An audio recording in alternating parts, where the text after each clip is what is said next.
नमस्कार स्टूडेंट, स्वामी विवेकानंद के online format पर आपका हार्दिक स्वागत है। और स्टूडेंट, जो अपना टॉपिक चल रहा था पौष्टिक तत्व, उसमें अपने कार्बोहाइड्रेट के बारे में बात की थी और आज बात करते हैं फैट यानी वसा के बारे में। देखिए स्टूडेंट, जो फैट है, इस फैट की सबसे छोटी इकाई क्या है? जो फैट की सबसे छोटी इकाई होती है वो है फैटी एसिड। फैटी एसिड यानी कि वसीय अम्ल, यानी कि जो हमारे शरीर में पचता है, शरीर में वसा वसीय अम्ल के रूप में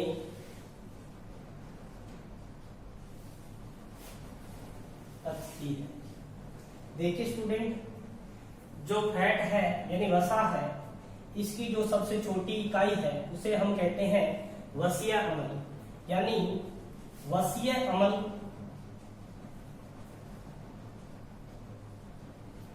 प्लस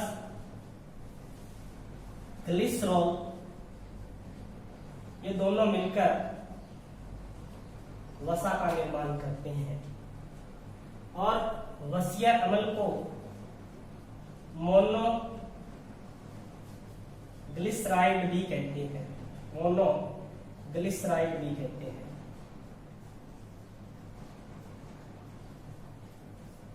और देखिए स्टूडेंट, जो मोनोग्लिसराइड का फॉर्मूला है CH2COOH और CHCOOH और CH2COOH। देखिए स्टूडेंट कि जो वसा है, 1 ग्राम वसा की ऑक्सीकरण से 9.3 किलो कैलोरी ऊर्जा मिलती है। जबकि 1 ग्राम कार्बोहाइड्रेट के ऑक्सीकरण से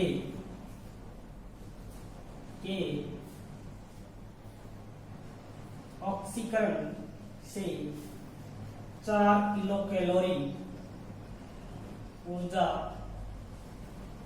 प्राप्त होती है। देखिए स्टूडेंट, जो हम वसा से ऊर्जा मिलती है वो कार्बोहाइड्रेट की तुलना में 2 गुना से ज्यादा है। यानी 2 गुना से ज्यादा जो ऊर्जा है वो हमें वसा से प्राप्त होती है। लेकिन एक बात ध्यान रखनी है कि जो हमें कार्बोहाइड्रेट से ऊर्जा मिलती है वो हमें तुरंत ऊर्जा मिलती है। तुरंत ऊर्जा जो हमें प्राप्त होती है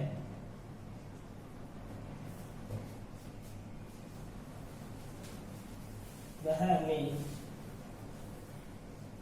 कार्बोहाइड्रेट से प्राप्त होती है। कार्बोहाइड्रेट से प्राप्त होती है।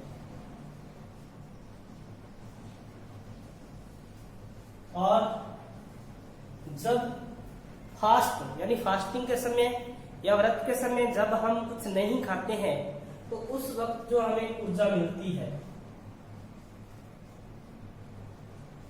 फास्टिंग यानी व्रत के समय जो हमें ऊर्जा मिलती है वह हमें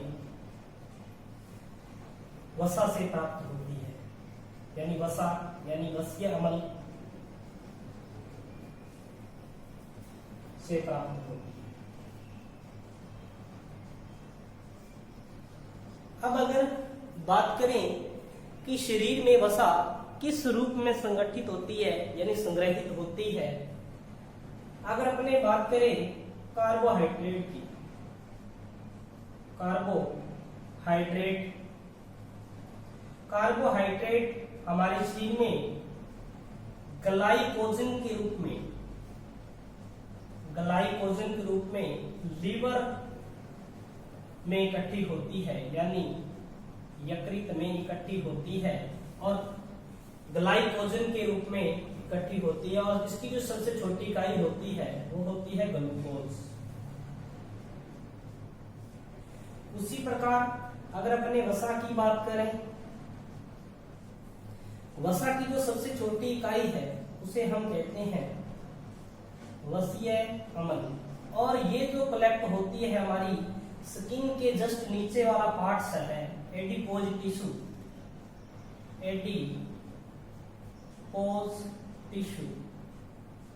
एडिपोज ऊतक में संग्रहित होती है। देखिए स्टूडेंट, बात करते हैं कि फैट की जो सबसे छोटी इकाई है तो वो है फैटी एसिड यानी वसीय अम्ल। और शरीर में वसा वसीय अम्ल के रूप में पचती है और वसीय अम्ल प्लस ग्लिसरॉल मिलकर वसा का निर्माण करते हैं। और इस वसीय अम्ल को ही मोनोग्लिसराइड कहा जाता है। और इसका मोनोग्लिसराइड का जो सूत्र है वह CH2COOH और CH3COOH और CH2COOH। और देखिए स्टूडेंट, 1 ग्राम वसा के ऑक्सीकरण से हमें 9.3 किलो कैलोरी ऊर्जा प्राप्त होती है और 1 ग्राम कार्बोहाइड्रेट के ऑक्सीकरण से हमें 4 किलो कैलोरी ऊर्जा प्राप्त होती है। अगर देखा जाए तो कार्बोहाइड्रेट की तुलना में ज्यादा ऊर्जा हमें वसा से प्राप्त होती है। देखिए स्टूडेंट, जो हमें तुरंत ऊर्जा मिलती है वो हमें कार्बोहाइड्रेट से मिलती है और कार्बोहाइड्रेट के रूप में किस फॉर्म में, ग्लूकोज के फॉर्म में हमें प्राप्त होती है। और फास्टिंग या व्रत के समय जो हमें ऊर्जा मिलती है वह हमें वसीय अम्ल से प्राप्त होती है, यानी वसा जो इकट्ठी होती है वसीय अम्ल के रूप में, उसी से हमें ऊर्जा प्राप्त होती है। वो जो कार्बोहाइड्रेट है स्टूडेंट वो ग्लूकोज के रूप में, यानी इसकी सबसे छोटी इकाई ग्लूकोज है और ये ग्लाइकोजन के रूप में लीवर या यकृत में इकट्ठा होता है। जबकि वसा है जो वसीय अम्ल के रूप में एडिपोज टिश्यू के अंदर इकट्ठा होता है। देखिए स्टूडेंट, आगे बात करते हैं कि जो वसा है यह भी 2 प्रकार की होती है।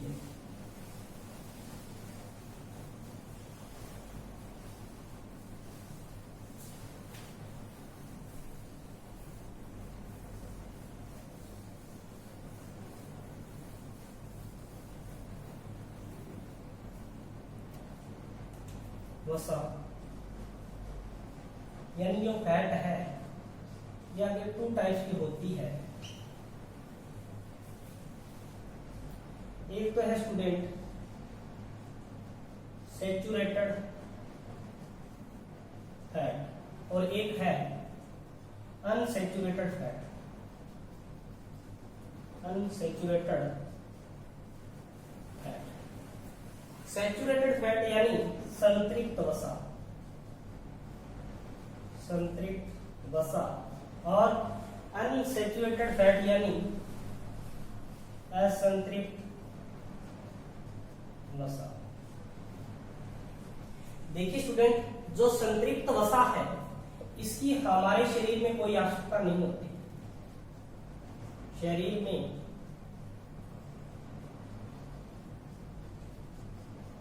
कोई आवश्यकता नहीं होती और शरीर में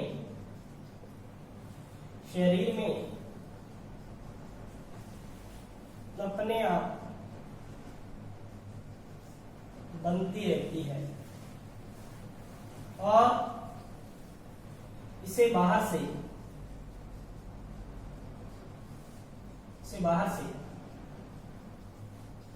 लेने की आवश्यकता नहीं होती। और स्टूडेंट, जस्ट इसका उल्टा है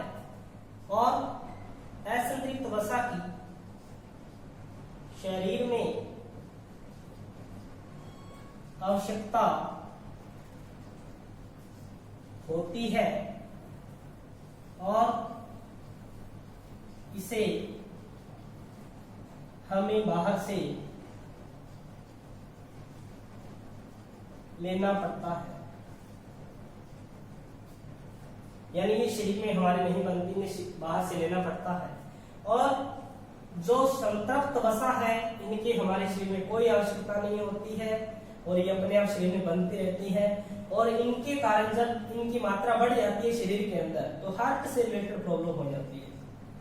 हार्ट से रिलेटेड, हार्ट से संबंधित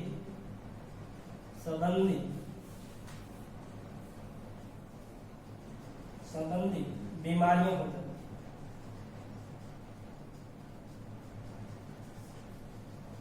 जबकि असंतृप्त वसा से ऐसा नहीं होता।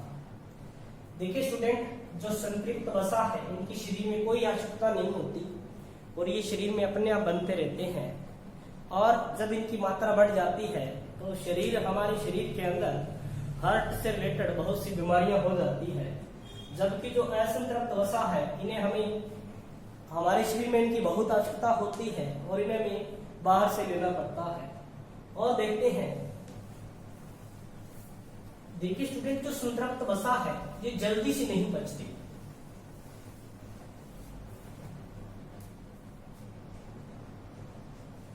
जल्दी से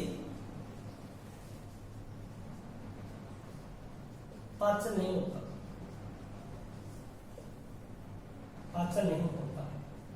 जबकि इनका तुरंत पाचन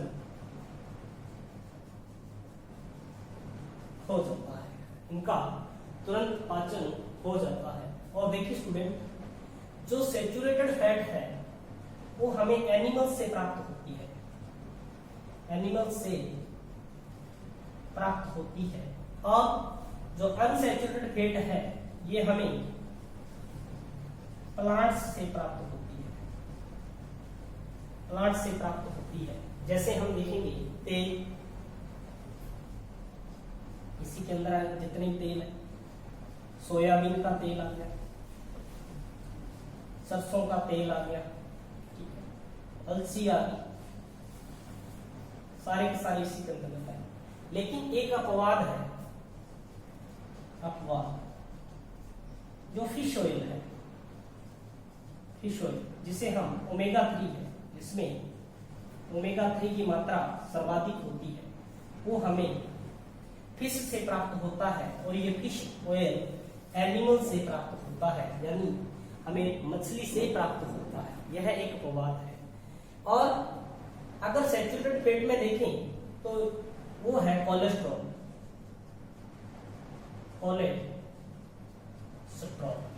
और देखिए स्टूडेंट, कोलेस्ट्रॉल हमारे शरीर के लिए महत्वपूर्ण है या नहीं है। देखिए कोलेस्ट्रॉल, देखिए क्योंकि इस कोलेस्ट्रॉल के अंदर जो प्योर घी है वो भी आता है, वनस्पति घी भी इसी के अंतर्गत आता है। वनस्पति आगे देखेंगे अपने कि प्योर घी भी हमें खाना चाहिए या नहीं खाना चाहिए। उससे पहले हम देखते हैं कि जो संतृप्त वसा है ये सिंगल बॉन्ड युक्त होती है, सिंगल बंध होता है, सिंगल बॉन्ड, यानी इनमें एकल बंध होता है। और जबकि इनमें डबल या फिर ट्रिपल बॉन्ड होता है। द्विबंध या फिर त्रिबंध होता है, द्विबंध या त्रिबंध होता है। और ये तुरंत पच जाती है और प्लांट से हमें प्राप्त होती है एक फिश ऑयल यानी ओमेगा 3 को छोड़कर। और इसमें हमें एनिमल से प्राप्त होते हैं और जल्दी से इनका पाचन नहीं होता। और ये सारी क्या है, सैचुरेटेड फैट है। अब अपने बात करते हैं कि कोलेस्ट्रॉल है, जो कोलेस्ट्रॉल के अंदर जो प्योर घी है वो भी आता है और वनस्पति घी है वो भी आता है। तो फिर अगर प्योर घी कोलेस्ट्रॉल के अंतर्गत आता है तो फिर हमें इसे यूज करना चाहिए या नहीं करना चाहिए। देखिए स्टूडेंट, जो कोलेस्ट्रॉल है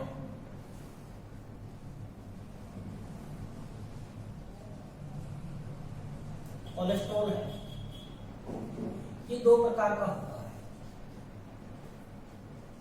एक होता है HDL और एक होता है LDL। HDL का क्या होता है? हाई डेंसिटी लिपोप्रोटीन, और दूसरा होता है लो डेंसिटी लिपोप्रोटीन।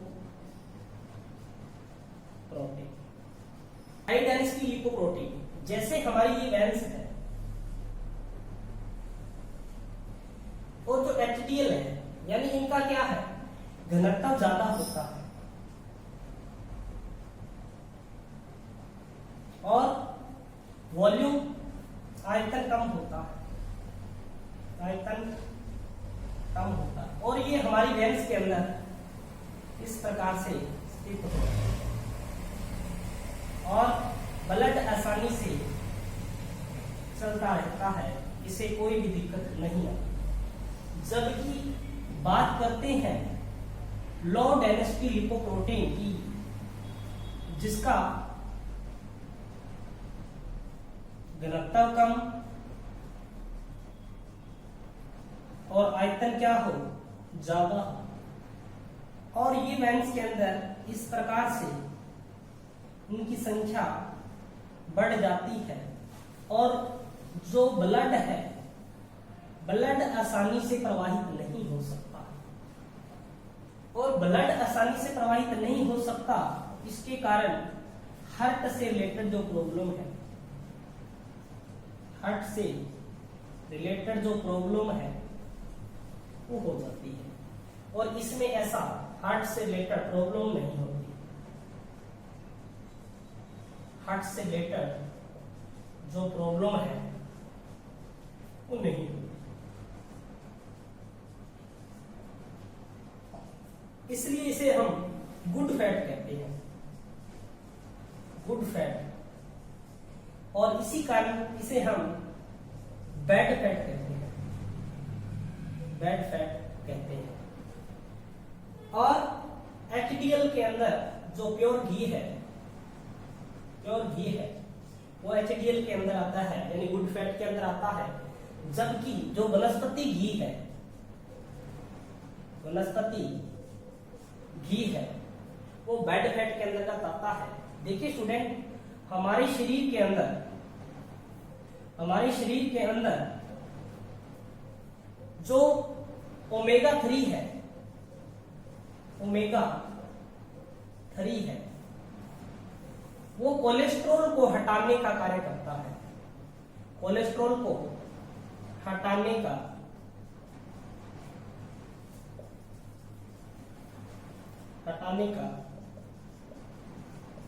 कार्य करता है। क्योंकि जितना ज्यादा हम बैड फैट का यूज करेंगे, यानी जिनका घनत्व कम और आयतन ज्यादा होता है, उन वस्तुओं का यूज करेंगे तो हार्ट से रिलेटेड प्रॉब्लम ज्यादा होगी। अगर हम रेगुलर ओमेगा 3 का यूज करेंगे तो हमें हार्ट से रिलेटेड प्रॉब्लम नहीं होगी। देखिए स्टूडेंट, आगे बात करते हैं कि जो विटामिन है उनका वसा से क्या रिलेशन है।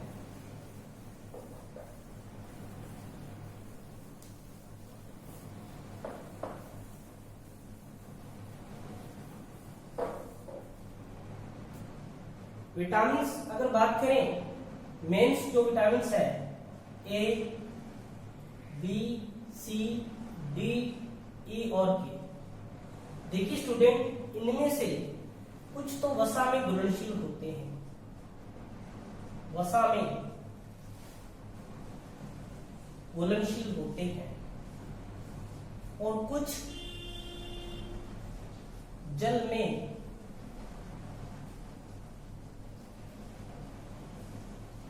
घुलनशील होते हैं। देखिए स्टूडेंट, जो इनमें जल में घुलनशील है वो है बी और सी। बी और सी है वो है जल में घुलनशील। जो बाकी बची ए, डी, ई और के, यानी सिंपल सा याद रखना हो तो कीड़ा, जो कीड़ा है वो सारे के सारे वसा में घुलनशील है। अब देखिए स्टूडेंट कि वसा है जो, जिसमें वसा होगी, यानी जिसमें क्या है, वसा है, तभी ही विटामिन उनमें सोल्यूबल होंगे। अगर जिसके अंदर विटामिन वसा नहीं है, जैसे कि पतले व्यक्ति की बात करें, पतले व्यक्ति में जो वसा है वो बहुत कम होती है, तो इस कारण ये विटामिन में घुलनशील नहीं होते हैं। तो नेक्स्ट बात करते हैं स्टूडेंट अपने कि हमारे शरीर में कितना कोलेस्ट्रॉल होना चाहिए, यानी कोलेस्ट्रॉल का लेवल क्या होना चाहिए। देखिए स्टूडेंट, जो हमारे शरीर में कोलेस्ट्रॉल है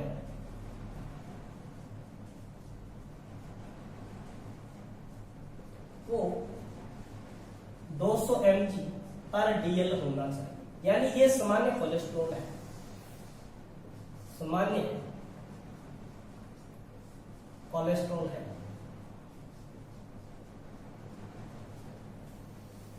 इससे अगर ज्यादा कोलेस्ट्रॉल की मात्रा है तो उसको हार्ट से रिलेटेड प्रॉब्लम होगी, तो उसको ज्यादा से ज्यादा ओमेगा 3 का यूज करना चाहिए।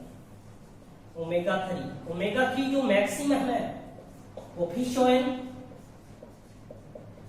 और अलसी में मैक्सिमम ओमेगा 3 पाया जाता है।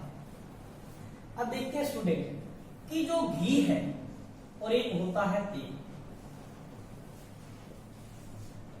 जो घी है ये कमरे के ताप पर द्रव अवस्था में होता है, द्रव अवस्था में होता है, जबकि ठोस अवस्था में होता है, जबकि तेल है जो कमरे के ताप पर द्रव अवस्था में होता है, द्रव अवस्था में होता है। अब कमरे का ताप यानी 25 डिग्री सेंटीग्रेड होता है।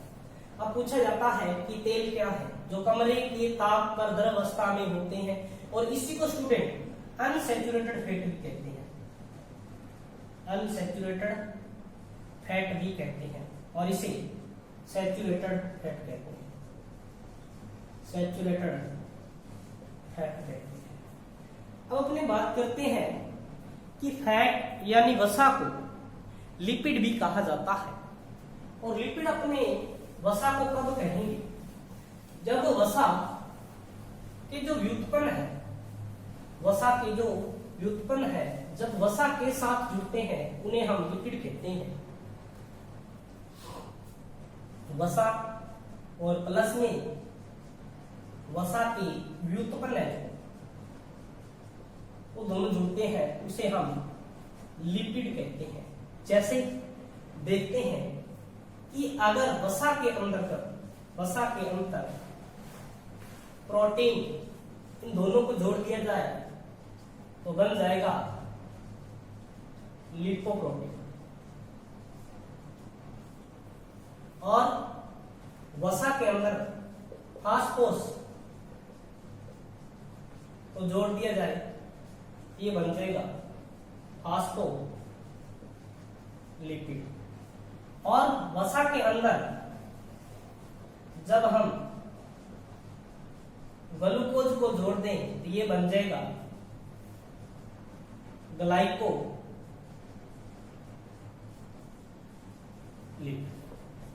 देखिए स्टूडेंट, जब वसा व वसा के व्युत्पन्न को आपस में जोड़ा जाता है तो वो लिपिड बन जाता है।